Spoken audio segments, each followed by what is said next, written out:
Hi, hello friends, എല്ലാവർക്കും സുഖമാണെന്ന് വിചാരിക്കുന്നു. ഞങ്ങൾക്ക് ഒരുവിധം സുഖം. അപ്പോൾ ഇന്നത്തെ വീഡിയോയിലേക്ക് പോവാം. ഇന്നത്തെ ഐറ്റം നല്ല ബീഫ് വരട്ടിയതാണേ. അത് എല്ലാത്തിനും പുട്ടിൻ്റെ കൂടെ, അപ്പത്തിൻ്റെ കൂടെ, ചപ്പാത്തിയുടെ കൂടെ, ചോറിൻ്റെ കൂടെ, എല്ലാത്തിൻ്റെ കൂടെയും കഴിക്കാൻ പറ്റിയ, എന്ന് വെച്ചാൽ നോൺ വെജ് ഇഷ്ടപ്പെടുന്നവർക്ക് കഴിക്കാൻ പറ്റിയ ഒരു ഐറ്റമാണേ. അപ്പോൾ അതിനായിട്ട് നല്ല ബീഫ് കിട്ടുകയാണെന്നുണ്ടെങ്കിൽ കുറച്ച് കൂടുതൽ നെയ്യൊന്നും വേണ്ട, എന്നാൽ നെയ്യിട്ട് വേണമെന്ന് താനും. അങ്ങനത്തെ നല്ല ബീഫ് കിട്ടുകയാണെന്നുണ്ടെങ്കിൽ അത് കൊണ്ടുവന്നിട്ട് അത് നന്നായിട്ട് ചെറിയ ചെറിയ പീസാക്കുക. അതിനകത്തേക്ക് കുറച്ച് മുളക് പൊടി, മഞ്ഞൾപ്പൊടി, മല്ലിപ്പൊടി, പിന്നെന്താ കുറച്ച് ഗരം മസാല, അത് കഴിഞ്ഞിട്ട് കുറച്ച് കറുകപ്പട്ട, കുറച്ച് ഗ്രാമ്പു, പെരുംജീരകം, പിന്നെ ആവശ്യത്തിന് ഉപ്പ്, പിന്നെ കുറച്ച് വിനാഗിരി ഒഴിച്ചാൽ വേവൊക്കെ കൂടുതലുള്ള ബീഫാണെന്നുണ്ടെങ്കിൽ വിനാഗിരി ഒഴിച്ചാലും നല്ലതാണ് കുറച്ച്. പക്ഷേ ഞാനിപ്പോൾ പിന്നെ വിനാഗിരി ഒഴിക്കുന്നില്ല. ഇത് നല്ല ബീഫായതുകൊണ്ട് വിനാഗിരിയുടെ ആവശ്യമില്ല. അപ്പോൾ ഇതെല്ലാം കൂടെ നന്നായിട്ട് മിക്സ് ചെയ്യുക. കൈ കൊണ്ട് മിക്സ് ചെയ്യുകയാണെങ്കിൽ കുറച്ചും കൂടെ നല്ലത്. ഞാനിപ്പോൾ സ്പൂണും വെച്ചാണ് മിക്സ് ചെയ്യുന്നത്. മിക്സ് ചെയ്ത് അങ്ങോട്ട് മാറ്റി വെക്കുക. കുറച്ച് നേരം ഫ്രിഡ്ജിൽ വെച്ചാലും നല്ലതാണ്.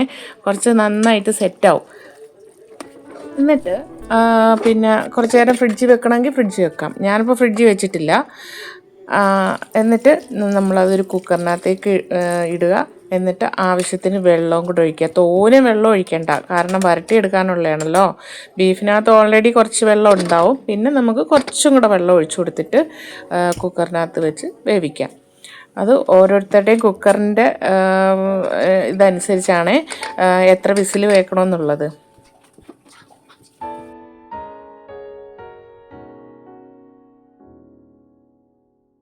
ഇനി അതിന് ആവശ്യമുള്ള മസാലകൾ എന്തൊക്കെയാണെന്നുള്ളത് നോക്കാം.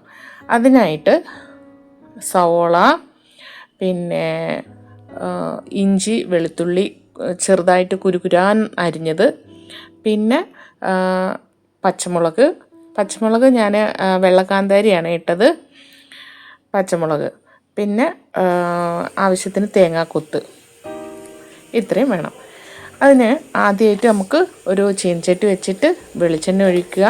വെളിച്ചെണ്ണ ആവശ്യത്തിന് ഒഴിച്ചു കൊടുക്കണം. എന്നിട്ട് അതിനകത്തേക്ക് പെരുംജീരകം ഇട്ട് കൊടുക്കുക. പെരുംജീരകം ഇട്ട് കൊടുത്തതിന് ശേഷം നമ്മൾ തേങ്ങാക്കൊത്ത് അരിഞ്ഞു വെച്ചിട്ടുണ്ടല്ലോ, ആ തേങ്ങാക്കൊത്ത് നന്നായിട്ട് അതിനകത്ത് ഒന്ന് ഒരു ഗോൾഡൻ കളറാവുന്നത് വരെ ഒന്ന് വരട്ടുക. ഒന്ന് ആക്കിയെടുത്തതിന് ശേഷം അതിനകത്തേക്ക് പിന്നെ പച്ചമുളക്, അരിഞ്ഞ് വെച്ചേക്കുന്ന പച്ചമുളക് ഇട്ട് കൊടുക്കണം.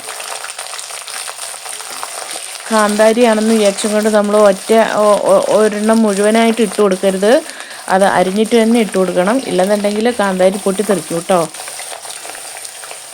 പിന്നെ ഇഞ്ചി വെളുത്തുള്ളിയും കൂടെ ഞാൻ ചെറുതായിട്ട് കൊത്തി അരിഞ്ഞ് വെച്ചിരുന്നതാണ്. അതും കൂടെ ഈ എണ്ണയിലേക്ക് ഇട്ട് കൊടുക്കണം. ഇട്ട് കൊടുത്തിട്ട് നന്നായിട്ട് അതും അതിൻ്റെ പച്ചമണം മാറുന്നത് വരെ നന്നായിട്ട് ഇട്ട് ഇളക്കി വരട്ടി എടുക്കണം.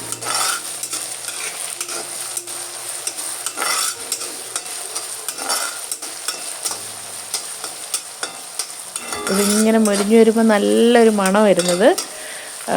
അപ്പോൾ ആ മണം വരുമ്പോൾ നമുക്കറിയാൻ പറ്റും. കരിഞ്ഞു പോകരുത്. കരിഞ്ഞു പോയി കഴിഞ്ഞാൽ ടേസ്റ്റേ മാറിപ്പോവും. എന്നിട്ട് അത് നന്നായിട്ടൊന്ന് മൊരിഞ്ഞ് ഒരു ബ്രൗൺ കളർ വേണ്ട, ഗോൾഡൻ കളറാവുന്ന ആ ഒരു പരുവം ആകുമ്പോഴത്തേന് അതിനകത്തേക്ക് നമുക്ക് സവോള ഇട്ട് കൊടുക്കാം. സവോള ഇപ്പോൾ ഒരു 4 സവോള വലുതാണ് ഞാൻ എടുത്തത്. സവോള ഇട്ട് കൊടുക്കാം. ഓരോരുത്തരുടെയും ഇഷ്ടത്തിനനുസരിച്ച്. ഇതിനകത്ത് ചെറിയ ഉള്ളി വേണമെന്നുണ്ടെങ്കിലും നമുക്ക് ഇടാം.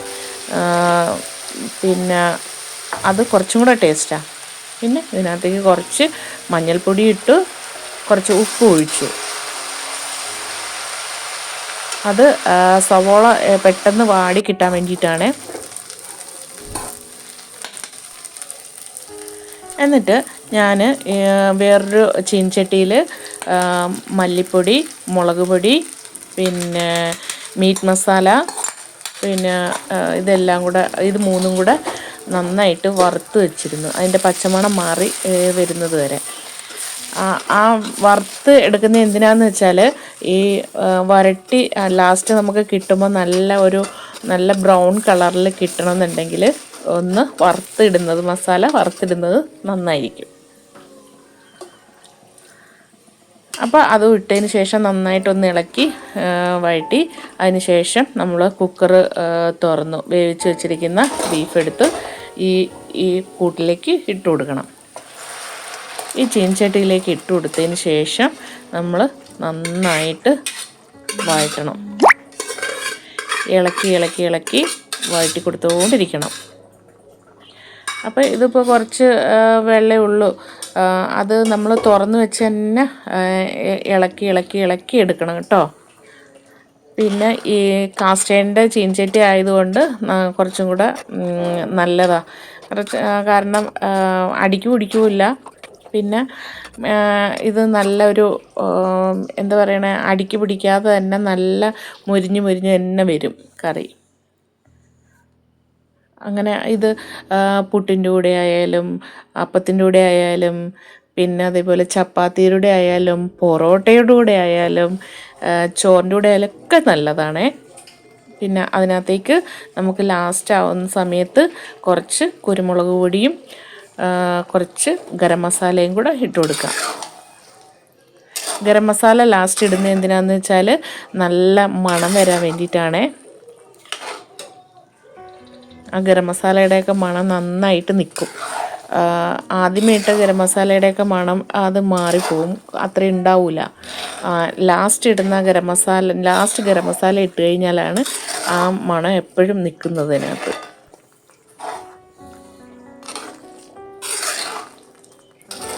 നന്നായിട്ട് വഴറ്റി കൊടുക്കണം. നന്നായിട്ട് ഒരു പറഞ്ഞു കഴിഞ്ഞാൽ എണ്ണ ഇങ്ങനെ തെളിഞ്ഞു വരും.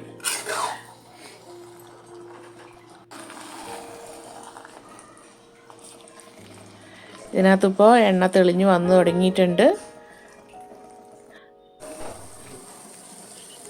ഞാൻ കൂടുതൽ പിന്നെ എണ്ണ ഒഴിച്ചിട്ടില്ല, വെളിച്ചെണ്ണ ഒഴിച്ചിട്ടില്ല.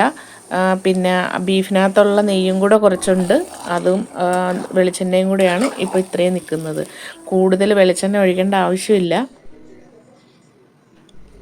അങ്ങനെ ബീഫ് വരട്ടിയത് റെഡിയായി. ഇനി കുറച്ചും കൂടെ വേണമെന്നുണ്ടെങ്കിൽ നമുക്ക് വരട്ടാം, അത് നാളത്തേക്കൊക്കെ കുറച്ച് നല്ല കറുത്ത രീതിയിലാവും, ബ്ലാക്ക് കളറാവും. അപ്പോൾ വീഡിയോ ഇഷ്ടപ്പെട്ടാൽ ലൈക്ക് ചെയ്യണം, ഷെയർ ചെയ്യണം, സബ്സ്ക്രൈബും ചെയ്യണേ, കമൻറ്റും ചെയ്യണേ. Okay, thank you.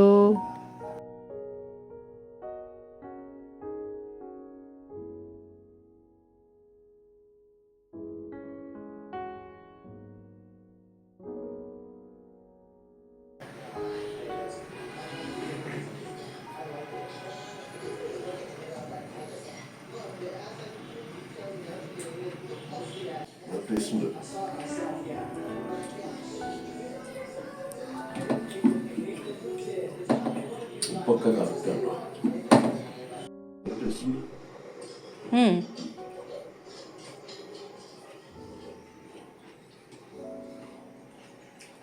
Black colour വന്നിട്ടുണ്ട് ഇപ്പം ഏകദേശം വരുന്നു.